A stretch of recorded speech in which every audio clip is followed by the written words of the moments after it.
신명기 2장 4절부터 9절 한 절씩 읽습니다.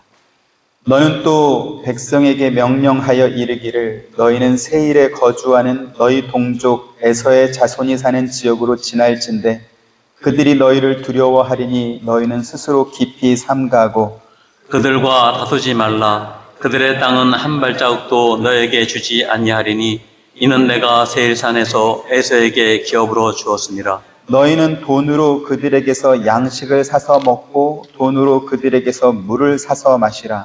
내 하나님 여호와께서 내가 하는 모든 일에 내게 복을 주시고 내가 이 큰 광야에서 두루다님을 알고 내 하나님 여호와께서 이 40년 동안을 너와 함께 하셨으므로 내게 부족함이 없었느니라 하시기로. 우리가 세일산에 거주하는 우리 동족 에서의 자손을 떠나서 아라바를 지나며 엘랏과 에시온 게벨 곁으로 지나 행진하고 돌이켜 모압 광야길로 지날 때에 여호와께서 내게 이르시되 모압을 괴롭히지 말라. 그와 싸우지도 말라. 그 땅을 내가 네게 기업으로 주지 아니하리니 이는 내가 룻 자손에게 아르를 기업으로 주었습니다. 아멘. 지난 시간까지 이스라엘 백성이 가나안 땅 바로 앞까지 왔음에도 불구하고 그 땅에 들어가지 못하고 다시 광야로 되돌아가야만 했던 사건을 살펴보았습니다. 표면적으로는 애굽에서부터 가데스 바네아까지 약 2년여의 광야 기간 동안 하나님께서 그들을 마치 부모가 자기 아들을 품에 안은 것처럼 인도하셨음에도 불구하고 그들이 하나님을 믿지 못하고 그 땅에 들어가는 것을 거부했기 때문에 그들이 들어가지 못한 것으로 그렇게 보여집니다. 하지만 가나안 땅이나 또 우리가 들어가게 될 천국은 인간이 그곳에 들어가는 것을 동의하거나 순종했기 때문에 들어가는 것이거나 혹은 원망하고 불평하면서 불순종했기 때문에 못 들어가는 것은 아니다 이렇게 말씀드렸습니다. 왜 그런가? 그것은 우리가 살면서 만나게 되고 경험하게 되는 수없이 많은 사건과 상황마다 올바른 판단하고 올바른 결정을 내리고 올바른 순종을 해야만 천국에 들어가는 것이냐? 그것은 아닌 것과 같다 이렇게 또 말씀을 드렸습니다. 자, 그렇다면 당시 이스라엘 백성들은 왜 가나안 땅에 들어가지 못했습니까? 가나안은 하나님이 다스리고 통치하는 나라인데 그들이 하나님의 법과 통치를 따를 준비가 되지 않았기 때문에 다시 광야로 되돌아가서 훈련을 해야만 했었기 때문에 그렇게 된 것입니다. 그리고 이제 오늘 본문은 그로부터 38년이 지나서 가데스 바네아로 다시 되돌아왔을 때 하나님께서 모세에게 주신 말씀입니다. 그래서 오늘 본문 1절부터 3절까지 사이에는 38년이라고 하는 광야 생활이 담겨져 있다 이렇게 생각하시면 좋겠습니다. 오늘은 인용 성구가 상당히 많아서 여러분들이 주보를 꼭 참고하셔서 같이 따라오시면 좋겠습니다. 7절 같이 보시죠. 같이 읽습니다. 시작. 내 하나님 여호와께서 네가 하는 모든 일에 내게 복을 주시고 내가 이 큰 광야에 두루 다님을 알고 내 하나님 여호와께서 이 40년 동안을 너와 함께 하셨으므로 내게 부족함이 없었느니라 하시기로. 보시는 것처럼 모세는 이스라엘 백성의 광야 40년 여정이 그들과 함께 하셨던 여호와 하나님으로 인해서 부족함이 없었다 이렇게 확인해 주고 있습니다. 그러니까 신명기 1장과 신명기 2장 사이에는 38년의 빈 공간이 있다는 것을 염두에 두셔야 됩니다. 뒤이어 모세는 38년 전에 가데스 바네아에서 실패했던 1세 사람들이 광야에서 모두 죽었다는 것을 다시 또 한번 확인해 주고 있습니다. 14절부터 16절 보시죠. 가데스 바네아에서 떠나 세렛 시내를 건너기까지 38년 동안이라 이때에는 그 시대의 모든 군인들이 여호와께서 그들에게 맹세하신 대로 진영 중에서 다 멸망하였나니 여호와께서 손으로 그들을 치사 진영 중에서 멸하신 거로 마침내 다 멸망되었느니라. 같이 모든 군인이 사망하여 백성 중에서 멸망한 후에 여기 지금 16절에 모든 군인은 전쟁에 동원되는 20세 이상의 남자를 가리키는 말입니다. 이스라엘 백성들이 애굽을 떠날 때 유아 외에 보행하는 장정이 60만 가량이다 이렇게 말씀했습니다. 그런데요, 이스라엘은 인구 조사를 할 때 여자는 숫자에 포함하지 않습니다. 한번 보시죠. 출애굽기 12장 36절 37절.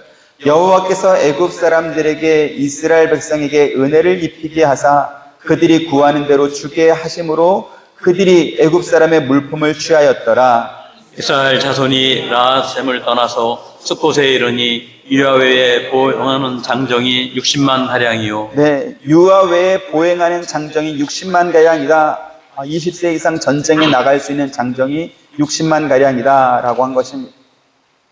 이처럼 여자들은 이 인구에 포함되지 않았지만 그럼에도 불구하고 애굽에서 함께 나왔던 것처럼 우리가 읽은 오늘 본문의 모든 군인이 사망하여 백성 중에서 멸망했다라고 하는 이 말씀에도 여자들이 똑같이 포함되는 것입니다.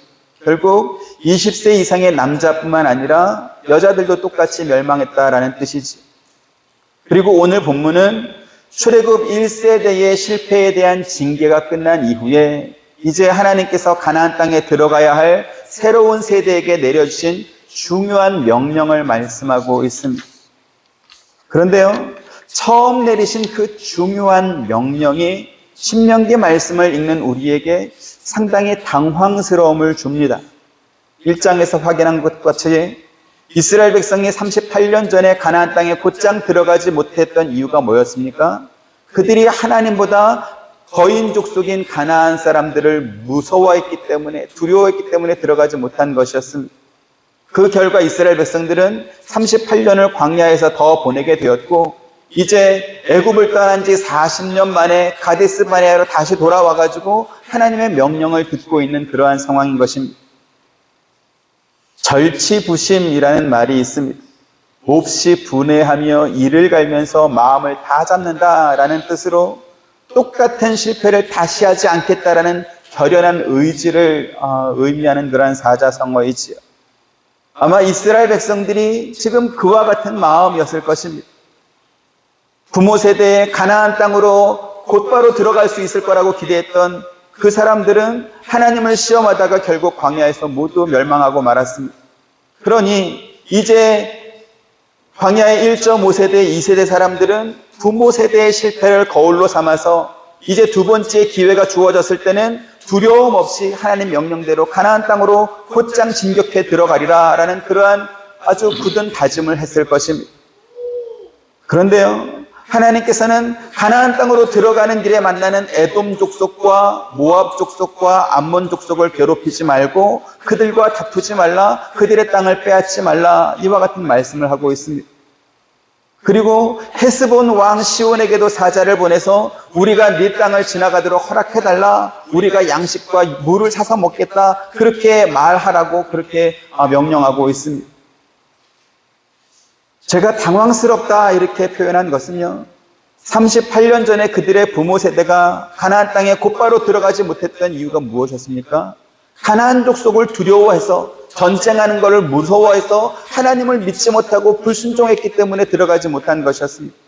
자, 그러면 이제 그 자녀 세대들이 가나안 땅으로 진격해 들어갈 때 하나님께서 어떤 명령을 그들에게 주셔야 마땅했을까요? 무엇이 더 자연스러울까요? 제 생각에는 너희는 너희 부모 세대의 사람들처럼 여호와 하나님을 의심하거나 원망하지 마라, 하나님의 명령을 거역하는 그러한 죄를 범하지 마라, 이러한 말씀, 그래서 두려워하지 말고 거침없이 진격해 들어가라, 이러한 말씀을 주셔야 자연스러울 것 같습니다. 만약 그게 아니라고 한다면 출애굽기부터 신명기까지 수없이 언급되고 있는 내 하나님 여호와의 말씀을 듣고 지켜 행하라 라고 하는 그 모세의 오경의 핵심 주제를 말씀하시고 강조하는 것이 더 좋을 것 같습니다. 한번 보시죠. 신명기 5장 32절 33절. 그런즉 너희 하나님 여호와께서 너희에게 명령하신 대로 너희는 삼가 행하여 좌로나 우로나 치우치지 말고 너희 하나님 여호와께서 너희에게 명하신 모든 도를 행하라. 그리하면 너희가 살 것이요 복이 너희에게 있을 것이며 너희가 차지한 땅에서 너희의 날이 길리라. 네. 하나님께서 이스라엘을 당신의 백성으로 삼으시고 그들에게 가나안 땅을 주어 그곳에서 살게 하신 이유가 바로 이것 때문 아니겠습니까? 그리고 이 내용이 너무나 중요하기 때문에 성경에서 계속 이 말씀이 이렇게 단어만 바꿔가면서 계속 강조되고 있는 것입니다. 따라서 하나님께서 이스라엘 백성들에게 처음 명령으로 주셔야 될 내용이 있다면 바로 이 말씀이 되어야 되지 않을까 이렇게 생각되는 것입니다.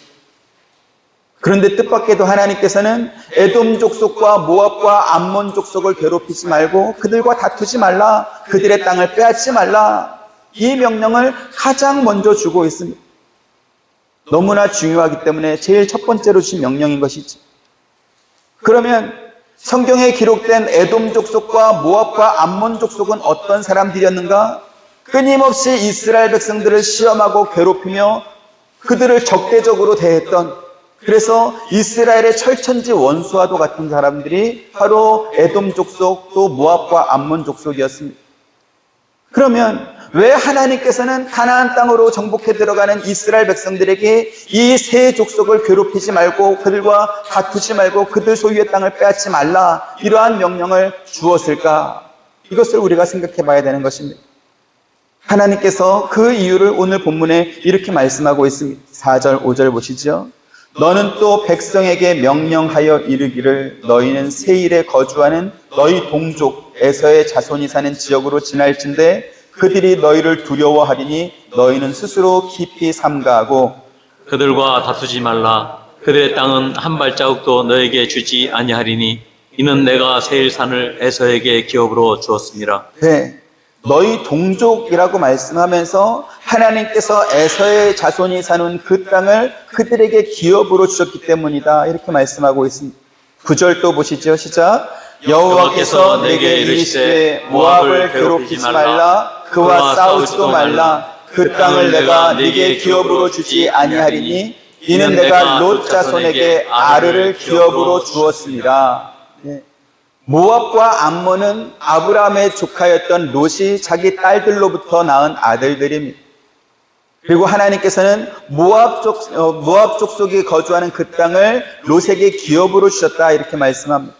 또 19절 보시죠. 시작. 암몬 족속에게 가까이 이르거든 그들을 괴롭히지 말고 그들과 다투지도 말라. 암몬 족속의 땅은 내가 네게 기업으로 주지 아니하리니 이는 내가 그것을 롯 자손에게 기업으로 주었습니다. 네. 암몬 자손의 땅 역시 롯에게 기업으로 주셨다, 이렇게 말씀합니다.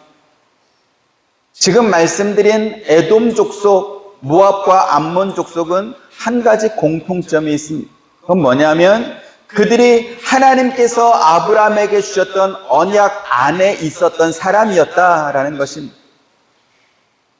에돔 족속의 조상인 에서는 이삭의 쌍둥이 아들 가운데 형이었습니다.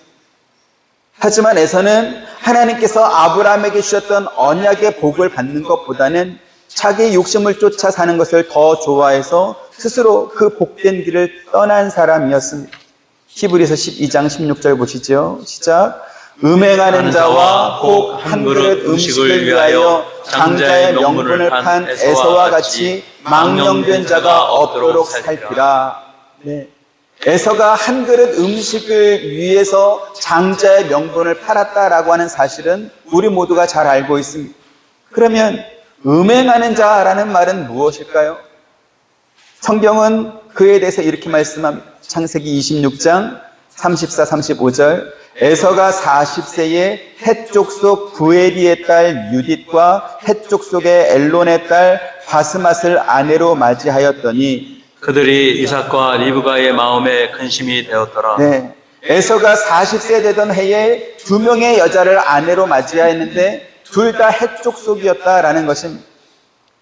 그런데 오늘 본문의 그 신명기 말씀에 보면요, 하나님께서 이스라엘 백성들을 가나안 땅으로 인도해서 차지하게 할 때에 너희는 절대로 하지 말아야 된다라고 명령하고 강조하신 말씀이 있었습니다.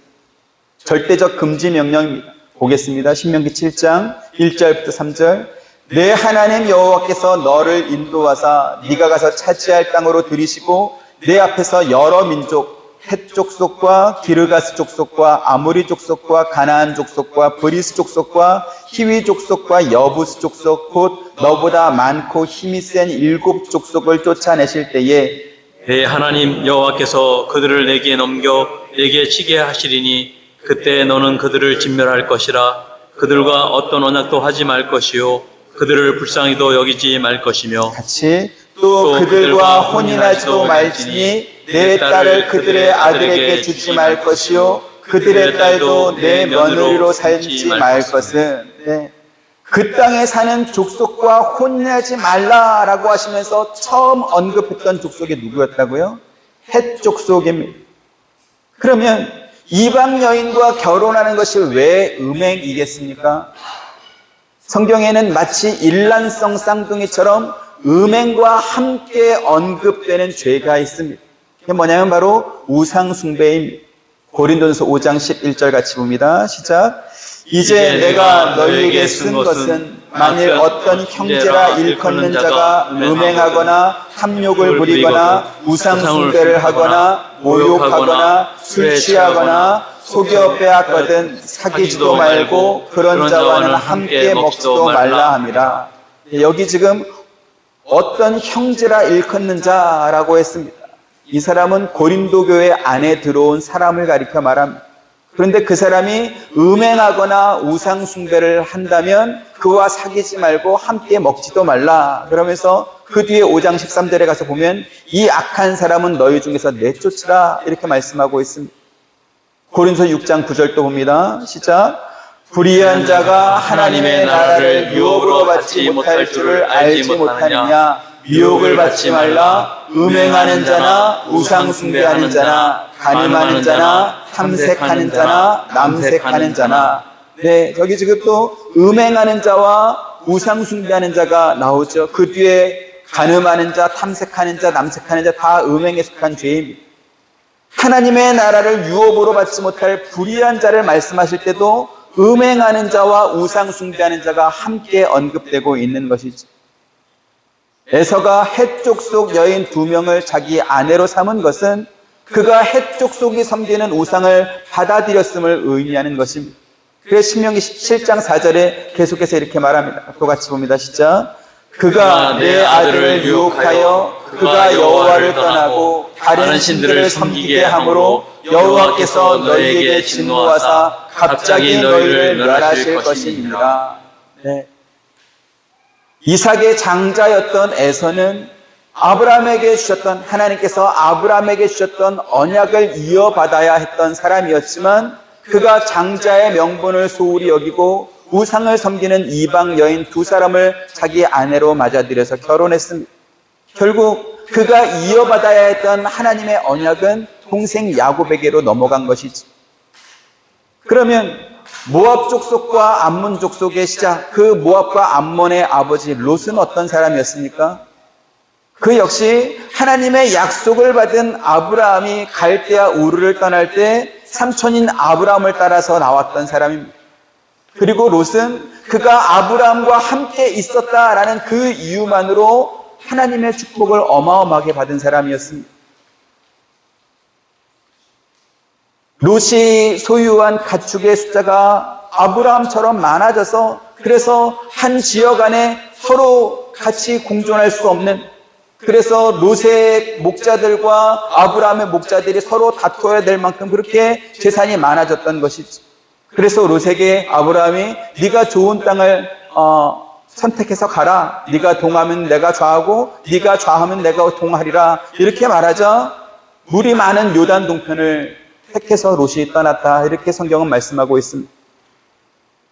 그런데요, 롯이 선택해서 갔던 그 소돔과 고모라는 그 죄악이 너무나 무거워서 하나님께서 멸하시기로 작정하신 곳이었습니다. 여러분도 알고 계시겠지만 소돔과 고모라의 죄 역시 음행이었습니다. 심판을 앞두고 하나님의 사자가 롯을 찾아옵니다. 그래서 롯에게 여호와께서 이곳을 멸하시려고 자기들을 이곳으로 보냈다라고 하면서 내 자녀나 사위나 너에게 속한 모든 사람들을 데리고 성 밖으로 끌어내라, 도망쳐라 이렇게 말합니다. 하지만 그 말을 듣고도 롯의 사위는 농담으로 여겼다. 성경은 그렇게 말합니다. 롯의 아내는 어떻습니까? 하나님의 사자가 경고한 말을 듣지 않고 지금 불심판이 내리고 있는 그 소돔과 고모라를 뒤돌아봤다가 소금 기둥이 되고 말았습니다. 성경은 롯과 그의 두 딸이 심판을 면하게 된 이유에 대해서 이렇게 말씀하고 있습니다. 창세기 19장 29절 같이 보시죠. 시작. 하나님이 그 지역의 성을 멸하실 때에 곧 롯이 거주하는 성을 엎으실 때에 하나님이 아브라함을 생각하사 롯을 그 엎으시는 중에서 내보내셨더라. 네. 롯과 그의 두 딸이 믿음이 좋아서 혹은 하나님께 뭘 잘한 것이 있어서 심판을 면하게 된 것이 아니고 아브라함을 생각해서 그들을 구원하셨다 이렇게 말씀하고 있습니다.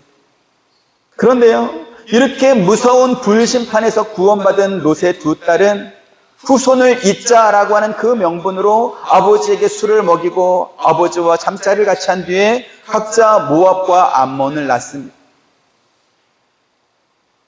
이렇게 롯의 두 딸이 아무런 부끄러움 없이 행동할 수 있었던 이유가 무엇입니까?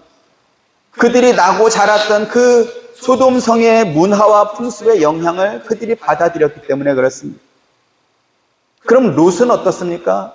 딸들이 주는 술을 받아먹은 후에 두 딸이 자기와 함께 눕고 일어난 것을 알지 못했다. 성경은 또 그렇게 말씀합니다. 자기들이 살던 그 성이 하나님의 불심판을 받고 사라지는 그 순간에도 구사 일생으로 구원받았지만 그럼에도 불구하고 롯과 그의 두 딸은 여전히 정신을 못 차리고 소돔에서 살던 방식 그대로 살았다라는 것입니다. 그렇게 태어나서 민족을 이룬 모압 족속은 주로 요단강 동쪽의 야복강 근처에 거주하면서 그모스라는 우상을 섬기며 살았습니다. 그리고 이 모압 족속은 이사야 선지자로부터 하나님 나라의 원수로 지목될 만큼 이스라엘의 가시 같은 그러한 존재로 이렇게 자라게 됩니다. 암몬 족속도 다르지 않습니다. 그들은 모압 족속보다 더 호전적이었고요. 어린 아이를 제물로 바치는 몰록 우상을 섬겼습니다. 앞에 지금 그모스와 몰록은 쌍둥이 우상입니다. 그리고 전쟁의 우상이었고 태양신을 상징합니다. 그리고 이 우상들은 어린 아이를 제물로 받는 그러한 악한 우상들이었죠. 이 모압 족속이 하나님 나라의 원수처럼 굴었던 대표적인 사건이 성경에 기록되어 있습니다. 민수기 25장 1절부터 3절. 이스라엘이 시딤에 머물러 있더니 그 백성이 모압 여자들과 음행하기를 시작하니라. 그 여자들이 자기 신들에게 제사할 때에 이스라엘 백성을 청함에 백성이 먹고 그들의 신들에게 절함으로 같이 이스라엘이 바알불에게 가담한지라 여호와께서 이스라엘에게 진노하시니라. 네. 앞서 말씀드린 바와 같이 음행과 우상 숭배는 언제나 함께 등장합니다. 이스라엘 백성이 모압 여자들과 음행하기를 시작했고 그 여자들이 자기 우상들에게 제사할 때에 이스라엘 백성들도 함께 우상에게 절하고 그들이 섬기는 바알보를 섬겼다 이렇게 말씀합니다. 그러면 모압 족속은 어떻게 이스라엘 백성들을 음행과 우상 숭배에 빠지게 만들었을까요? 요한계시록 2장 14절에 이렇게 말씀합니다. 같이 봅니다. 시작. 그러나 내게 두어 가지 책망할 것이 있나니 거기 내게 발람의 교훈을 지키는 자들이 있도다. 발람이 발락을 가르쳐 이스라엘 자손 앞에 걸림돌을 놓아 우상의 제물을 먹게 하였고 또 행음하게 하였느니라. 발람은 하나님의 선지자였지만 모압의 왕 발락으로부터 뇌물과 함께 이스라엘 백성을 저주해달라는 그러한 요청을 받습니다. 하나님께서는 발람 선지자에게 그들과 함께 가지 말라고 이스라엘 백성을 저주하지 말라고 거듭 말씀하셨지만 그러나 재물 욕심에 눈이 먼 발람은 그들을 따라 나서게 됩니다. 하지만 발람은 이스라엘을 저주해달라는 발락 왕의 요청을 3번이나 받고도 그 뜻을 이루지 못합니다. 왜냐하면 하나님께서 그의 입을 막으셨기 때문에 오히려 이스라엘을 3번 축복하게 되는 것입니다. 민수기 24장 10절 같이 봅니다. 시작. 발락이 발람에게 노하여 손뼉을 치며 말하되 내가 그들을 부른 것은 내 원수를 저주하라는 것이거늘 그대가 이같이 3번 그들을 축복하였도다. 네.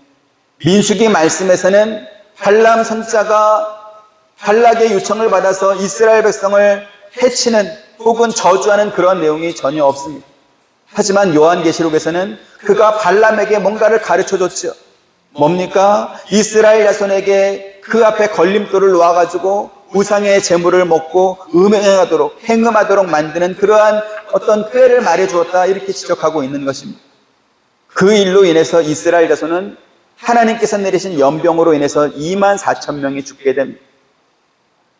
암몬 족속도 모압과 다르지 않아서 가나안 땅으로 들어가는 이스라엘 백성들의 앞길을 막았고, 또 사사들의 시대와 사울왕 시대의 주된 적이 누구였는가? 암몬 족속이었습니다. 그런데요, 하나님께서는 이렇게 이스라엘 백성을 핍박하고 시험하고, 그래서 무수히 많은 사람을 죽게 만들고 적대적으로 대했던 이 모압과 암몬과 또 에돔 족속에 대해서 그들과 다투지 말고 그들 소유의 땅을 빼앗지 말라, 그것을 가장 첫 번째 명령으로 주고 있습니다. 왜 그랬을까요? 오늘 본문에 하나님께서 분명히 말씀하시죠. 이는 내가 그것을 그들에게, 롯 자손에게, 에돔 족속에게 기업으로 주셨기 때문이다, 이렇게 말씀합니다. 바꿔 말하면 하나님께서 그들에게 주셨던 약속을 하나님 혼자서 지키고 계시기 때문이다, 이렇게 말씀드릴 수 있습니다.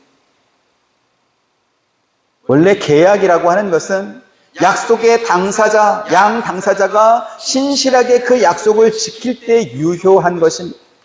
만약에 어떤 한쪽 당사자가 그 약속을 어겼다고 한다면 그 계약은 당연히 파기될 것입니다. 에서의 후손이었던 에돔 족속과 롯의 후손이었던 모압과 암몬 족속은 하나님의 언약을 떠난 지 오래입니다. 그들은 우상을 섬겼으며 하나님의 백성을 핍박하는 그러한 자들이었습니다. 이것은 바꿔 말하면 하나님께서 그들에게 주셨던 약속을 하나님께서 파기한다 할지라도 아무런 문제가 없는 상태였다, 그렇게 볼 수 있는 것입니다. 하지만 그럼에도 불구하고 하나님께서는 그들에게 주셨던 약속을 하나님 혼자 지키고 있습니다. 왜 그렇습니까? 그것은 하나님의 언약이 가지고 있는 매우 중요한, 정말 너무너무 중요해서 별을 5개 쳐야 되는 그러한 중요한 특징이 있기 때문에 그렇습니다.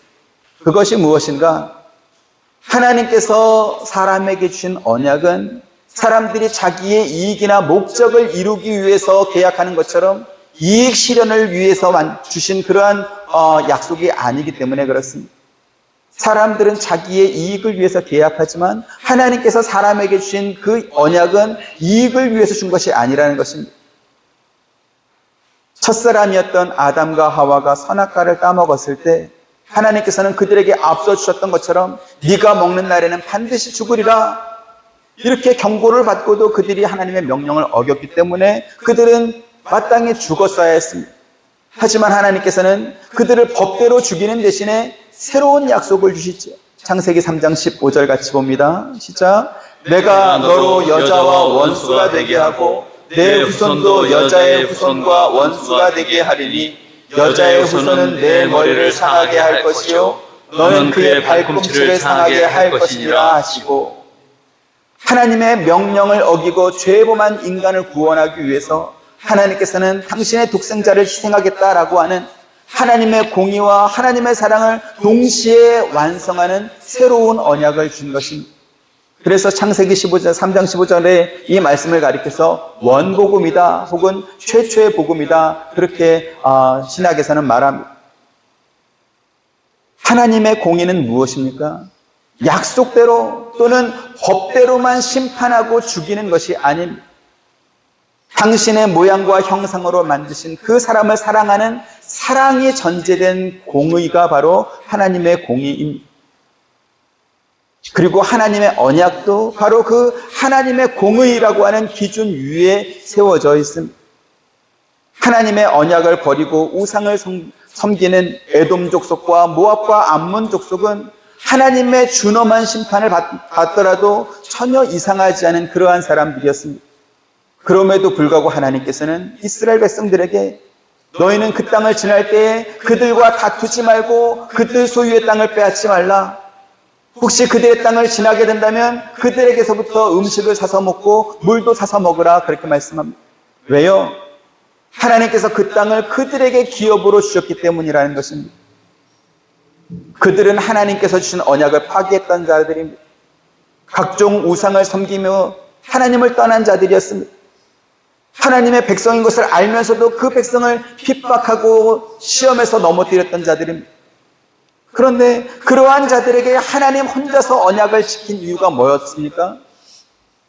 차라리 그러한 자들에게는 하나님의 준엄한 심판을 보이는 것이 훨씬 더 낫지 않겠습니까? 저는 그렇게 생각합니다. 하지만 하나님께서는 그렇게 하지 않았습니다. 왜요? 죄에 범한 인간을 인내하시는 하나님의 성품이 있기 때문에 그렇습니다. 하나님께서는 자기 동생을 죽인 가인에게 표를 주어서 그가 다른 사람으로부터 사적 복수를 당하지 않게 해줬습니다. 왜 그랬을까요? 가인에게 다시 기회를 주어서 회개하고 돌아올 수 있도록 하기 위해서 표를 주신 것입니다. 하지만 가인은 회개하고 하나님께 돌아오는 대신에 자기를 위해서 성을 쌓고 그 안으로 들어가 버렸습니다. 창세기 4장 17절 보시죠. 같이 봅니다. 시작. 아내와 동침함에 그가 임신하여 에녹을 낳은지라 가인이 성을 쌓고 그의 아들의 이름으로 성을 이름하여 에녹이라 하니라. 성경에서 사람들이 성을 쌓는 것은 하나님을 떠나서 독립된 삶을 사는 것을 의미합니다. 창세기 11장 4절부터 6절 보죠. 또 말하되 자 성읍과 탑을 건설하여 그 탑 꼭대기를 하늘에 닿게 하여 우리의 이름을 내고 온 지면에 흩어짐을 면하자 하였더니 여호와께서 사람들이 건설하는 그 성읍과 탑을 보려고 내려오셨더라. 여호와께서 이르시되 이 무리가 한 족속이요 언어도 하나이므로 이같이 시작하였으니 이후로는 그 하고자 하는 일을 막을 수 없으리로다. 홍수 심판 이후에 사람들이 바벨탑을 쌓고 그들을 위한 성읍을 건설한 이유가 뭐라고요? 자기들의 이름을 높이고 또 홍수 같은 그러한 심판이 왔을 때 우리가 흩어짐을 면하고 스스로 구원받기 위해서 하늘 꼭대기까지 탑을 쌓았다는 것입니다.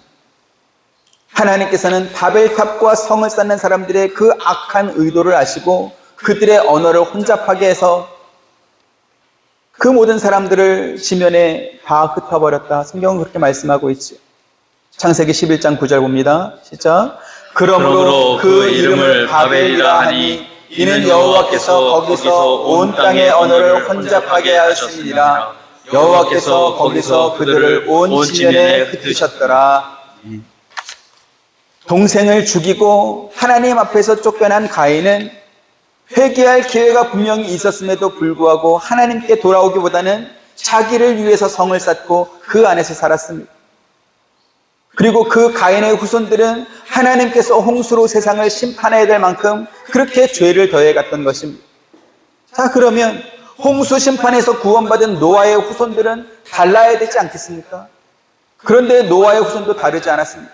자기들을 위해서 성을 쌓고 탑을 건설한 그 모습은 가인의 모습과 똑같았다라는 것이죠. 오늘 우리는 하나님께서 이스라엘 백성들에게 에돔 족속과 모압과 암몬 족속과 다투지 말고 그들 소유의 땅을 빼앗지 말라고 하신 그 이유를 살펴보고 있습니다. 그들은 이스라엘 백성의 광야 여정뿐만 아니라 그들의 역사 내내 이스라엘을 침략하고 괴롭히고 학대했던, 그래서 성경의 표현처럼 이스라엘의 가시와 같은 존재였고 원수와 같은 그러한 족속들이었습니다. 하지만 하나님께서는 현재뿐만 아니라 앞으로도 원수가 될 그 암몬 족속과 모압과 에돔 족속을 진멸하라 이렇게 말씀하지 않고 오히려 그들을 괴롭게 하지 말라, 그들과 다투지 말라라는 말씀을 첫 명령으로 주고 있습니다. 하나님의 언약, 그 하나님의 언약은 죄에 범한 자에게 법대로 공의대로 심판하여 멸망시킨 것이 목적이 아니라는 것을 보여주고 있습니다.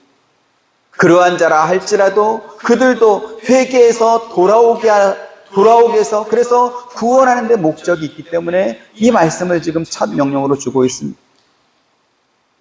그래서 언약의 백성이 아니었던 가나안 족속에 대해서는 그들을 진멸하고 그들과 어떤 언약도 하지 말고 그들을 불쌍히 여기지도 말고 그들과 혼인하지 말라 이렇게 하셨지만 언약의 어떠한 그 울타리 안에 있었던 에돔과 모압과 암몬 족속에 대해서는 그들과 다투지 마라, 그들의 소유를 빼앗지 마라, 그들에게 회개하고 그들이 돌아올 수 있는 그러한 유예 기간을 충분히 하나님께서 주고 있음을 오늘 성경을 통해서 확인할 수 있는 것입니다. 그리고 이 원리는 오늘날 우리에게도 똑같이 적용됩니다. 베드로서 3장 9절 보시죠. 시작. 주의 약속은 어떤 이들이 더디다고 생각하는 것 같이 더딘 것이 아니라 오직 주께서는 너희를 대하여 오래 참으사 아무도 멸망하지 아니하고 다 회개하기에 이르기를 원하시느니라. 제가 주일학교 다닐 때 전도사님으로부터 말세라는 말을 굉장히 많이 들었습니다. 예수님의 재림날이 얼마 남지 않았다라는 그러한 설교를 많이 들었고요. 심지어 2000년이 되면 예수님이 재림하신다 이러한 말씀을 들었습니다. 그리고 그 말씀을 그 설교 그대로 믿는 것이 믿음이다. 또 그렇게 제가 생각했습니다. 그래서 중학교, 고등학교 다닐 때 제가 다짐한 게 있습니다. 제가 1970년생인데 2000년 전에는 절대로 결혼하지 말아야 되겠다. 그 전에 결혼해서 아기를 낳는데 2000년도에 예수님이 오시면 그 아기는 얼마나 불쌍할까. 이래가지고 있지도 않을, 생기지도 않은 그러한 어떤 걱정, 그 동정심으로 인해서 2000년 전에 결혼하지 말아야 되겠다 생각했더니 진짜로 못하더라고요. 근데 지금 2025년인데 아직도 예수님은 재림하지 않았습니다. 그렇다 보니까 어떤 사람들은 예수님의 재림이나 최후의 심판이 정말 있는 거냐 이렇게 의심하는 사람들이 있기도 합니다. 그러면 예수님의 재림은 언제 있을까요? 그리고 정말 그날이 오기는 할까요?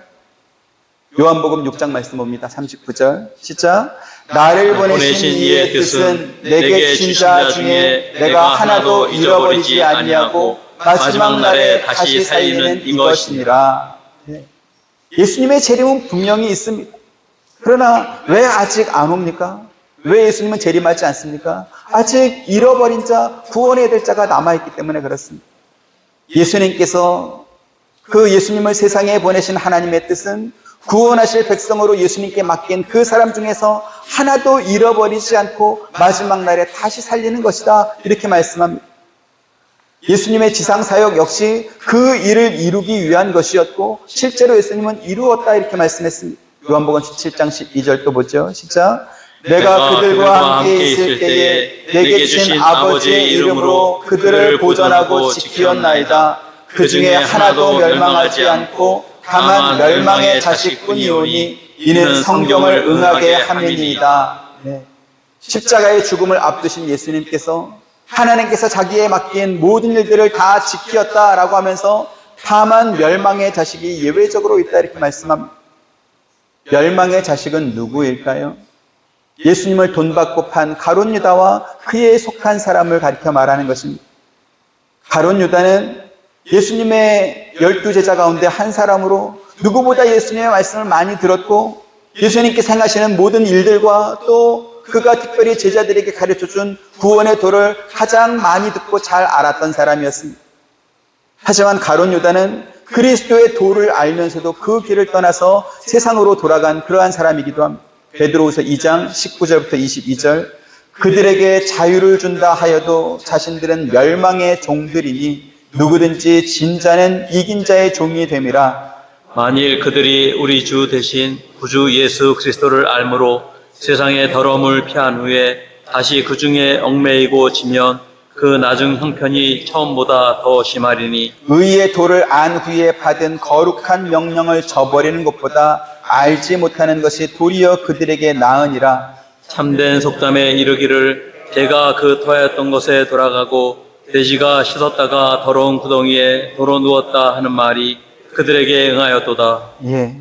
가룟 유다는 의의 도를 안 후에 받은 거룩한 명령을 저버린 사람입니다. 그는 우리 주 되신 그리스도 구주 예수 그리스도를 알므로 세상의 더러움을 피한 후에 다시 세상의 더러움으로 돌아갔던 사람인 것입니다. 그래서 예수님께서는 가룟 유다와 그에게 속한 사람이 되기보다는 처음부터 그리스도의 도를 몰랐던 사람이 차라리 더 나았을 것이다 이러한 말씀을 주기도 했습니다. 성경에는 구원받지 못할 멸망의 자식에 속한 사람이 있다 이렇게 분명히 말씀합니다. 하지만 그럼에도 불구하고 하나님의 관심은 구원받지 못할 멸망할 자식이 아닙니다. 멸망할 자식에 속한 사람이 아니라는 것입니다.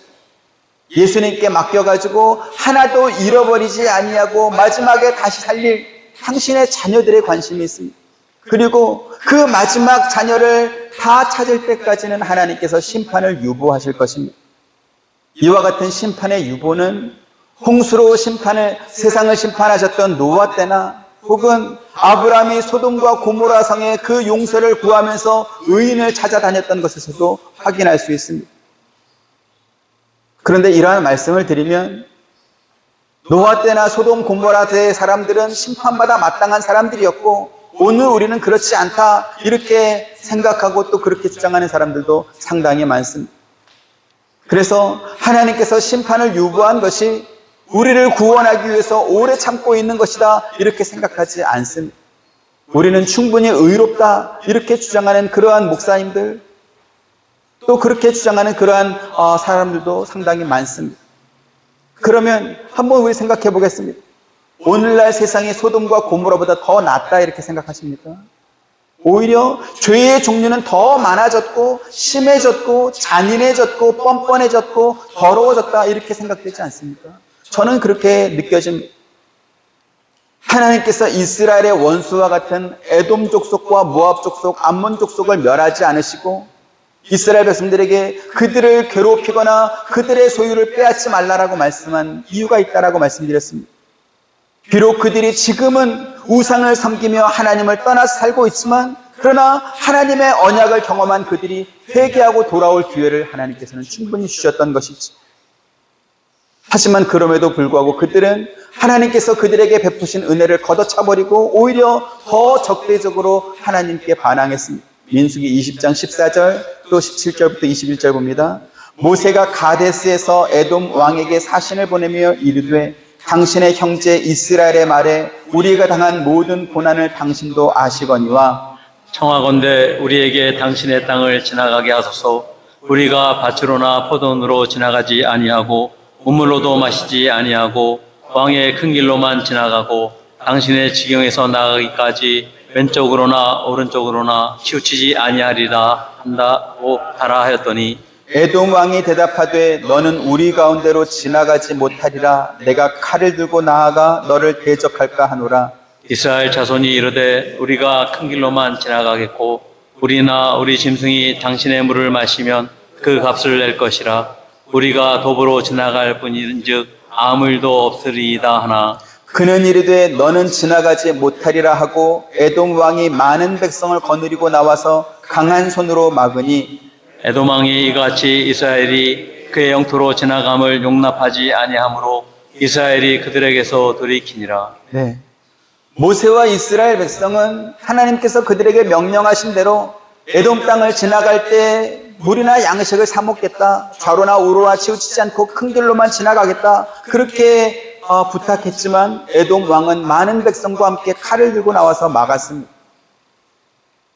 출애굽한 이스라엘 백성의 수가 대략 200만 명 정도 된다 이렇게 했으니까 그 땅을 지나가면서 1불짜리 물 한 병만 사 먹어도 200만 불은 버는 것 아니겠습니까?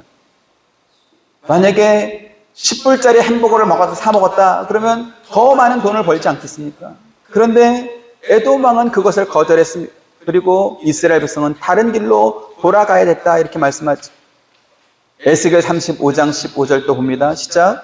이스라엘 족속의 기업이 황폐함으로 내가 즐거워한 것 같이 내가 너를 황폐하게 하리라. 세상아 너와 에돔 온 땅이 황폐하리니 내가 여호와인 줄 무리가 알리라 하셨다 하라. 네. 에돔 족속은 예루살렘이 바벨론에 의해서 멸망할 때 즐거워했다라는 것입니다. 그래서 하나님께서는 그 에돔 온 땅을 황폐하게 하겠다, 멸망시키겠다 이렇게 말씀하고 있습니다. 암몬 자손은 국경과 맞닿은 이스라엘의 길앗을 침공해가지고 아이벤 여인의 배를 갈랐습니다. 하나님께서 그들에게 은혜를 베푸셨지만 그들은 잔혹한 범죄로 되갚는 그러한 죄를 범했던 것입니다. 아모스 1장 13절 또 봅니다. 시작. 여호와께서 이와 같이 말씀하시되 암몬 자손의 서너 가지 죄로 말미암아 내가 그 벌을 돌이키지 아니하리니 이는 그들이 자기 지경을 넓히고자 하여 길르앗의 아이벤 여인의 배를 갈랐음이니라. 하나님께서 당신이 주신 약속을 지키기 위해서 에돔 족속과 모압과 암몬 족속에게 은혜를 베푸셨지만 그들은 끝까지 하나님이 주신 은혜에 오히려 범죄하는 것으로 하나님을 대항하는 것으로 그렇게 되어갚았던 것입니다. 그 결과 하나님께서는 그 족속들을 가리켜서 영원히 여호와의 총회에 들어오지 못할 것이다, 이러한 말씀을 주신 신명기 23장 3절 봅니다. 시작. 암몬 사람과 모압 사람은 여호와의 총회에 들어오지 못하리니 그들에게 속한 자는 10대뿐 아니라 영원히 여호와의 총회에 들어오지 못하리라. 오늘 신명기 2장 말씀 본문에서는 하나님께서 에돔과 모압과 암몬 족속과 다투지 말라, 그들 소유의 땅을 빼앗지 말라, 이렇게 말씀합니다. 그런데 신명기 23장 와서는 그들은 여호와의 총회에 영원히 들어오지 못할 것이다, 이렇게 말씀하고 있습니다. 같은 신명기 말씀인데 왜 이렇게 상반된 내용이 있을까요? 그것은 설교 시작하면서 말씀드린 바와 같이 모세가 이스라엘 백성들의 그 광야 생활 40년을 회상하면서 가나안 땅에 들어가던 그 시점의 사람들이 하나님의 명령을 어떻게 받았는지, 또 그들에게 순종을 촉구하는 고별 설교와 같다, 이렇게 말씀드렸습니다. 38년 전에 광야로 되돌아갔던 이스라엘 백성들에게 주셨던 하나님의 그 명령을 새기는 말씀이고, 이제부터 시작해가지고 가장 최근까지 회상해서 돌아올 것입니다. 시간상으로 가장 먼저 주셨던 말씀이 신명기 2장 말씀, 그리고 그 세월이 지나면서 그들이 회개하지 않고 하나님의 백성들에게 악하게 했기 때문에 하나님의 명령이 바뀌는, 변하는 그러한 모습을 지금 설명하고 있는 것입니다. 하나님께서 아브라함에게 주셨던 언약의 복을 함께 받았던 에돔 족속과 또 모압과 암몬 족속에게 하나님께서 그들에게 충분한 은혜를 베푸셨지만 그들은 그것을 거부했습니다. 예수님께서 멸망의 자식이라고 말씀하셨던 그 가룟 유다의 길을 걸어갔던 것이지. 그래서 우리는 자기가 현재 어느 자리에 있는지 우리 스스로를 돌아보고 확인해야 될 것입니다. 물론 우리는 에돔 족속이나 모압이나 암몬 족속 같은 가룟 유다 같은 사람은 아닙니다. 왜요? 우리가 예수 그리스도를 떠나서 다른 길로 간 적이 없기 때문에 그렇습니다. 하지만 악한 마귀는 언제나 우리 주변을 기웃거리면서 틈을 찾을 것입니다. 그렇게 우리가 하나님의 은혜 안에서 누리는 그 기쁨과 그 평안을 빼앗으려고 할 것입니다. 그렇기 때문에 우리는 교회가 필요하고 신앙의 동료가 필요한 것입니다. 전도서 4장 12절 보시죠. 시작. 한 사람이면 패하겠거니와 두 사람이면 맞설 수 있나니 세 겹줄은 쉽게 끊어지지 아니하느니라. 예수님의 재림의 때가 가까울수록 세상은 더욱 악해질 것이고 마귀는 더욱더 그 눈을 부릅뜨고 하나님의 백성들을 빼앗으려고, 넘어뜨리려고, 하나님께서 주신 은혜를 누리지 못하게 하려고 할 것입니다. 그럴 때일수록 저와 여러분, 우리 한빛 장로교회는 서로 위로하고 격려하면서 죄와 마귀의 시험은 이기고, 오늘 우리 장로님 기도하신 바와 같이 그리스도의 장성한 분량까지 우리의 믿음은 자랄 수 있게 되기를 주님의 이름으로 축원드립니다. 은혜로우신 아버지 하나님, 감사합니다. 우리는 연약합니다. 또 우리의 마음은 너무나 간사합니다. 하나님의 은혜를 받을 때는 너무나 좋지만, 그러나 조금만 시간이 지나면 또 에돔 족속처럼, 모압과 암몬 족속처럼 은혜를 잃어버리고 오히려 하나님을 대항하고 대적할 때가 있지 않은지 우리 자신을 늘 돌아볼 수 있도록 은혜 더하여 주옵소서. 하나님께서 당신이 주신 그 약속을 홀로 지켜가신 것을 성경을 통해서 우리가 확인해 봅니다. 하나님의 그 사랑을 우리가 받고 있음을 다시 한번 깨닫게 하시고, 그래서 주 앞에 신실한 자로 그 약속을 귀히 여기고 하나님의 은혜 안에 살아가는 그 기쁨과 그 평안을 누리는 우리 모두가 될 수 있도록 은혜 더하여 주옵소서. 감사드리오며 예수님 이름으로 기도합니다. 아멘. 지금은 우리 주 예수 그리스도의 은혜와 하나님의 크신 사랑과 보혜사 성령님의 감화감동 교통하심이 주의 언약의 말씀을 듣고 나아가는 사랑하는 모든 성도님들의 머리 위와 가정과 생업과 하시는 모든 일들 가운데 지금부터 영원토록 있기를 축원하옵나이다. 아멘.